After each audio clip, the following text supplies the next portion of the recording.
Hello, welcome to the channel. Thanks for joining me. Today we're going to take a look at this Mattel Electronics Battlestar Galactica Space Alert game, and it dates from 1978, I guess in the relative infancy of movie and TV show tie-ins with games and merchandise. So it's only a tiny little unit, as you can see, but surprisingly collectible, and boxed condition ones of these can go for sort of £200 or £300 or more. And even loose ones I've seen quite often for sale around the £80 to £90, sort of $100 or even more. Now, I didn't pay that for this one because it does have a few issues with it. So I thought I'd just give it a bit of a tidy up today and share it with you guys and gals on the channel. So in no particular order, it's fundamentally kind of going to be okay. It's covered in lots of scuffs and scrapes and scratches. There's a definite patina on there. And so I want to give it a nice clean, get in these nooks and crannies, get the grime and the dust and the dirt out, and we'll use some cutting compound, obviously not on the stickers but on the bare plastic. We'll be able to get some polish and a nice sheen back to that, which would make it look nice from that point of view. But if we turn it over, we shall see that although on first examination it looks okay, there's a problem of a broken battery cover. Now, it generally won't stay in at all. Most of it's missing. Well, at least half of that is missing. One of the lugs on this side is missing as well, so it doesn't engage and it generally just flops in and out. It's not much use to anyone as it is. You know, yes, a piece of sellotape would probably work to help it, but it's just going to be scruffy and messy and what have you, so we're going to have to devise something for that. Once we've got into there, of course, we can see someone's done a delightful repair with some parcel tape or packing tape there. I can see that the vinyl is split on this connector as well. I can only imagine there've been some sort of issues with it at some point, and rather than replacing the whole thing, someone's just, I presume, cut that away and spliced in a new one, or maybe even, I don't know, tried to get in there, because these are triangular screws, you see, as well. That's the other thing, almost like security screws. They are original, but if you haven't got the right screwdriver, you can see why someone just thought, just chop that off, and why bother soldering it when you can just put some tape around it. I'm guessing that's what they've done. Anyway, it kind of works, but it's just not pretty, so we want to tidy that up today. And the other thing that we need to do as well is just have a look at the switch on this. Quite a simple mechanism, really. All you've got is basically an arm button, which is kind of like your on switch. Fire button is self-explanatory, and unlike Astro Wars, which has got a sprung joystick, and Galaxy Invader and stuff like that, this one has just got a slider. So the idea of the game is you basically arm your ship, and the attackers try to drop their bombs or fire their lasers at you. You've got to basically fire back, and you can use this to deflect your missiles to intercept theirs and stop them from attacking your ship. That's the crux and the essence of it. But if you turn it on, you notice that it's making horrible noises, and it's quite intermittent. The sound's intermittent and the power's intermittent. It's all a bit sketchy, to be honest, and I don't want to risk doing any damage to it, so I'm going to turn that right off. So in summary then, I want to have a look at that switch, give that a clean, resolder it if we need to, if there's a loose connection on the board, give the whole thing a deep clean and a polish, replace this broken, split, spliced battery connector, and I think we'll attack the 3D printer today, design and make ourselves a new battery cover. So, as they say, without further ado, let's get on with it. And the first thing I'm going to try to do anyway is get these screws out. They are tri-wing screws. Not convinced I've got the exact right screwdriver, but it's certainly better than, yeah, I'm going to say it's certainly better than trying to bodge it with a slot head or something like that. But it is the correct screwdriver in fact, but I think someone has had a go at these before, and one of them is corroded as well, so just going to be a bit careful.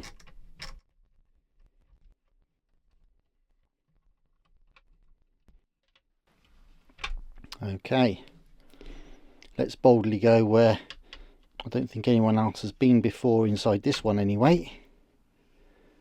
I know I'm mixing my metaphors, a bit of Star Trek in there, but there we go. So yeah, okay, here it is then. I think this is probably the first time anyone's had a proper look around inside one of these units. Certainly for a while.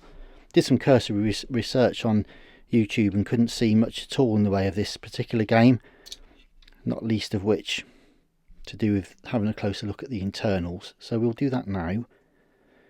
And what have we got then? Well, it looks fairly simple from here. We can see how the battery connector just kind of feeds through the board and it back on itself. So it's like in a sort of strain relief, as it were. And then they're just going to probably solder up onto these parts just there. So we'll have a look at that later. Right, there's our little display. Very pretty, beautiful little display. And we've got the arm switch just there to turn it on and off. That's the one that's a bit problematic, so we're going to have a little look at that today. Nice little fire button. Piezo speaker mounted on a little piece of polystyrene. And we've got a resistor just there. We've got a little 10 microfarad 25 volt cap just there, axial one. A ceramic cap just there. And there's our slider, of course. So that's quite interesting, like a potentiometer kind of thing, or a sliding switch at least. And then let's just have a quick look under here. Right, what's this? B6001CA7917. So that's the control chip for it all.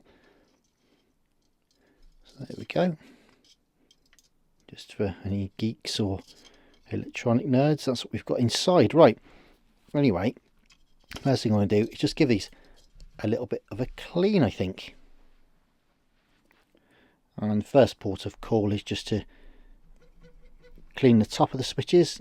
It's not going to have any effect on the functionality at all, but if we start putting any cleaners or lubricants in there in a minute, we don't want to wash the dirt into the switch if we can help it.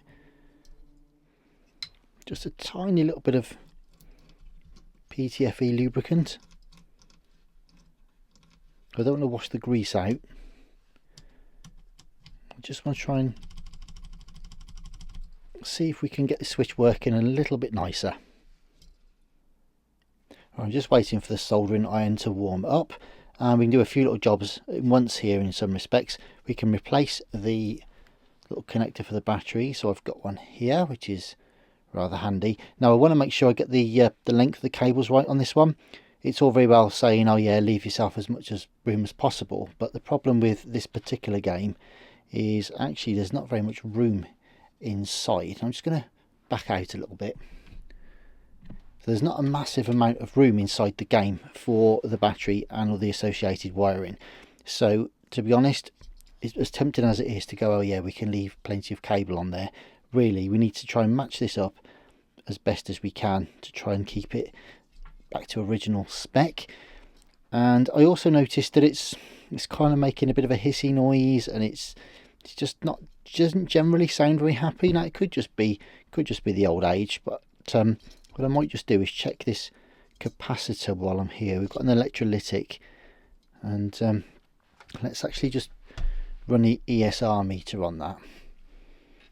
And what's that going to tell us? What have we got? Let's just hook this up to here.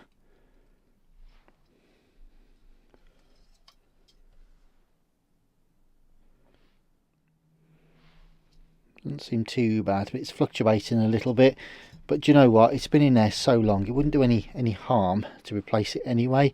I don't think I've got an axial one, but I'm sure if we bend the legs okay, we'll be able to sit a little radial capacitor into that space and we'll be all right, I think. Better just make sure that we know which one's going to which. So the negative is the furthest one away, which should make the positive one the nearest. Fine, okay. Going to reflow this switch while I'm here, and also obviously remove the power connector. I'm just going to reflow some of these edge connectors as well. I noticed that part of the display was a little bit flaky, so if we can just try and reflow those, it might help us out a little bit.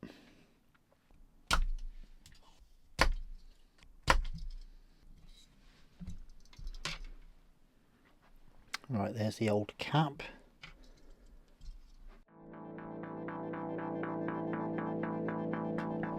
And the switch has been reflowed as well.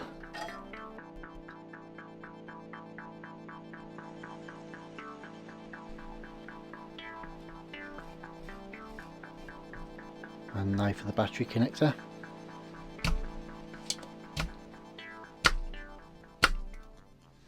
No moving solder suckers here, I'm afraid. So we pull these through there.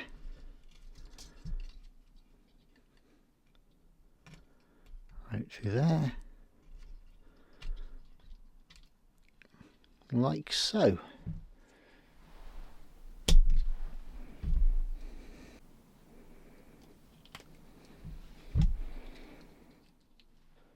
Right, well there's the original and the new ones superimposed. I'm pretty happy for length on those.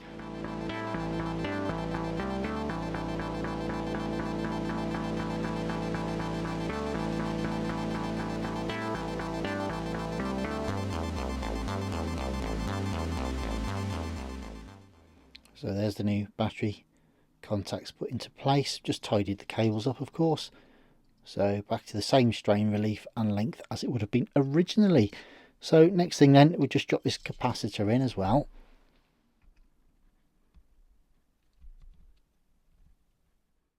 Okay, well that's the capacitor in. So I might just fire it up and see if we've made any progress, I think.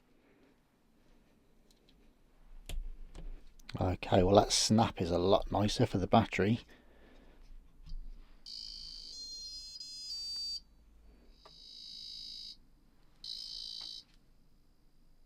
Well, a couple of things. I'm just having a little listen. Basically, it seems like it's a lot louder, a bit brighter, and also it's not making a weird kind of background hissing noise either. So that's all good stuff. So I'm just going to reflow the rest of the joints while I'm here. Might as well, real quick. And then we can just clean up and polish this case a little bit, put it back together again.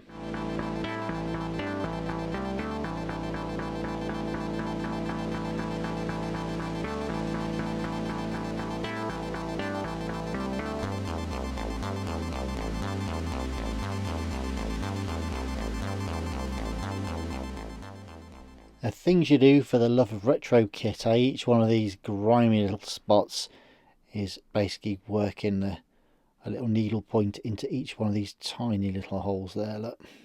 But be worth it in the end.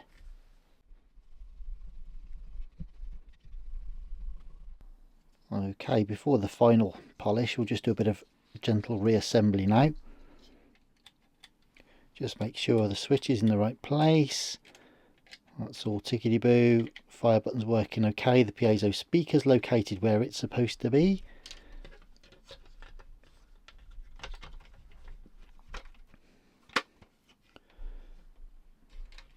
Nice. And a quick shine of some of these other screw heads.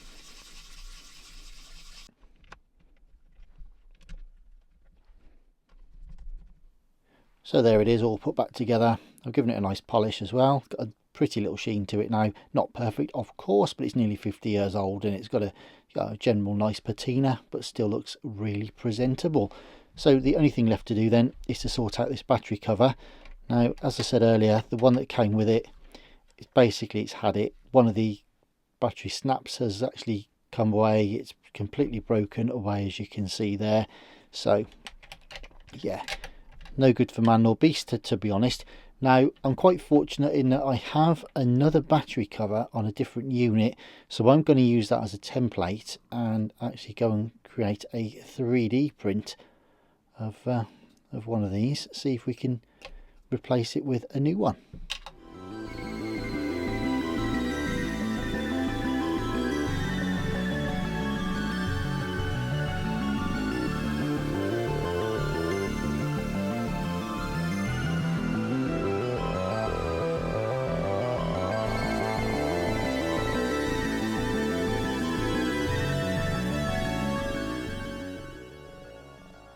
Rightio, so we've got the 3D printed one just here.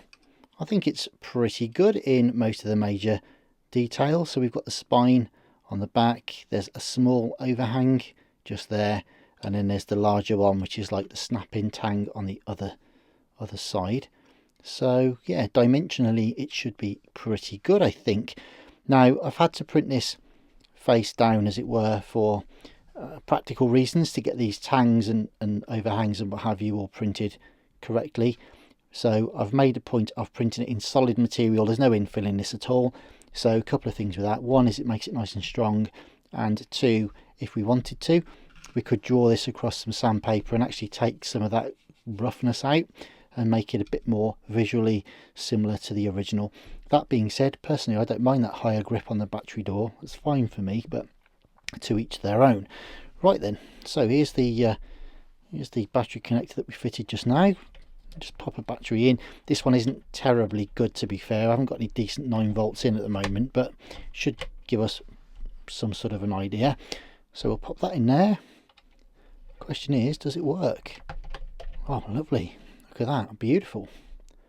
That snaps in a treat. I'm super pleased with that. And give it a bit of a shake. Yeah, all good. And I don't know if you'll see it, to be honest, but there's a little, there you go. That's where your sort of fingernail goes to pop it when you want to change your battery. Pretty good. Nice. I've got a little chamfer on the back as well, as the original one had, just to follow the lines of the original casing. So let's just pop that out like so. Nice. And as lockpicking lawyer would say, we'll do that again to prove it wasn't a fluke. And well, there she is. Clips in nicely, doesn't fall out.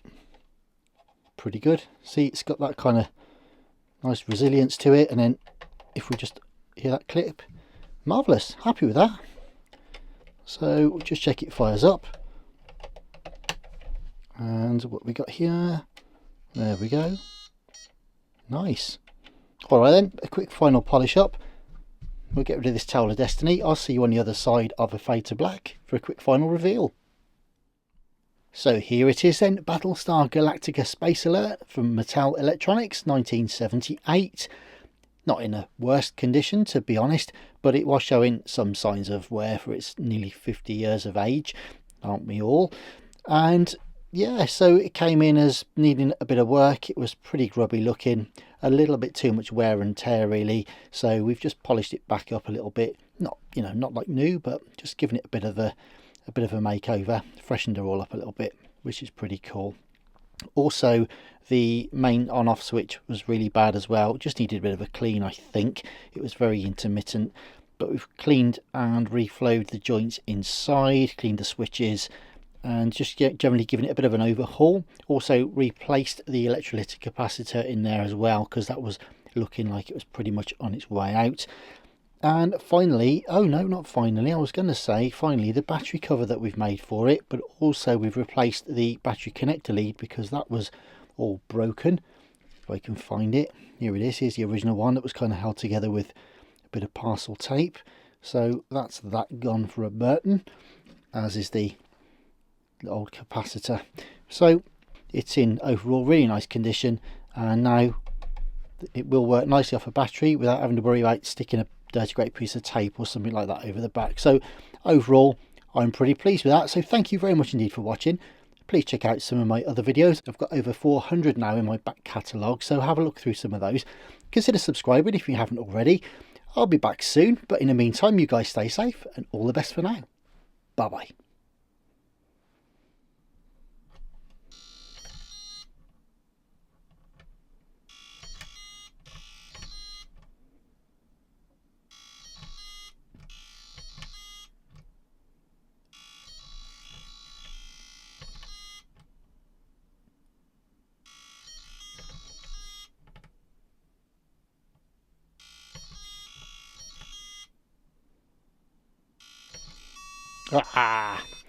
Ah, well, not too bad for a first go. 33 points. Not exactly a world record, but you can see, nice fun little game. So thanks very much for watching. I'll see you soon. Ta-ra, bye bye.